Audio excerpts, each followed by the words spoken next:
আমেরিকার ঘুম কি ভাঙতে চলেছে যুদ্ধের আওয়াজে? প্রশ্নটা এখন আর কাল্পনিক নয়। মার্কিন গোয়েন্দা সংস্থা এফবিআই সরাসরি সতর্ক করে দিয়েছে, ক্যালিফোর্নিয়ার আকাশে শিগগিরই দেখা যেতে পারে শত্রুর ড্রোন। সংবাদ মাধ্যম এবিসি নিউজের হাতে আসা এফবিআই-এর একটি গোপন নথি বলছে, এই পরিকল্পনা হঠাৎ করে তৈরি হয়নি। চলতি বছরের শুরু থেকেই কেউ একটি অজ্ঞাত জাহাজকে ব্যবহার করে প্রশান্ত মহাসাগর থেকে ড্রোন ছাড়ার ছক কষছে। লক্ষ্য ক্যালিফোর্নিয়ার গুরুত্বপূর্ণ স্থাপনা। কবে হবে, কোথায় আঘাত হানবে, এখনও নিশ্চিত নয়। কিন্তু হুমকিটা বাস্তব, এটুকু নিশ্চিত। পেছনের কারণটা স্পষ্ট।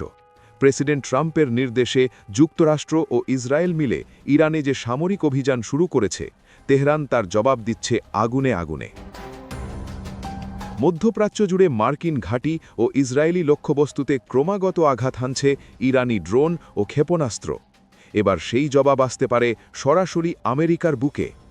লস অ্যাঞ্জেলেসের এফবিআই কার্যালয় এ বিষয়ে মুখ খোলেনি। হোয়াইট হাউসও চুপ। তবে ক্যালিফোর্নিয়ার গভর্নরের দপ্তর নিশ্চিত করেছে, পরিস্থিতি পর্যবেক্ষণ করা হচ্ছে এবং ফেডারেল সংস্থাগুলোর সঙ্গে মিলে প্রস্তুতি নেওয়া চলছে। লস অ্যাঞ্জেলেস শেরিফ বিভাগ ইতিমধ্যে সংবেদনশীল এলাকায় টহল জোরদার করেছে। শুধু ইরান নয়, আরও একটি বিপদ উকি দিচ্ছে। মেক্সিকান মাদক চক্রগুলোও এখন বিস্ফোরকবাহী ড্রোনকে অস্ত্র হিসাবে ব্যবহার করতে শুরু করেছে। সীমান্তের কাছে মার্কিন বাহিনী এই নতুন হুমকির মুখোমুখি হতে পারে, এমন আশঙ্কাও উড়িয়ে দিচ্ছেন না গোয়েন্দা কর্মকর্তারা।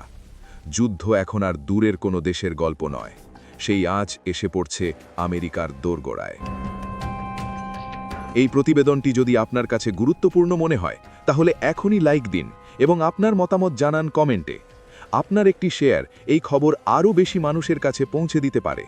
আর এরকম গুরুত্বপূর্ণ আন্তর্জাতিক সংবাদ সবার আগে পেতে এখনই চ্যানেলটি সাবস্ক্রাইব করুন এবং বেল আইকনটি চেপে রাখুন, যাতে কোনো আপডেট মিস না হয়।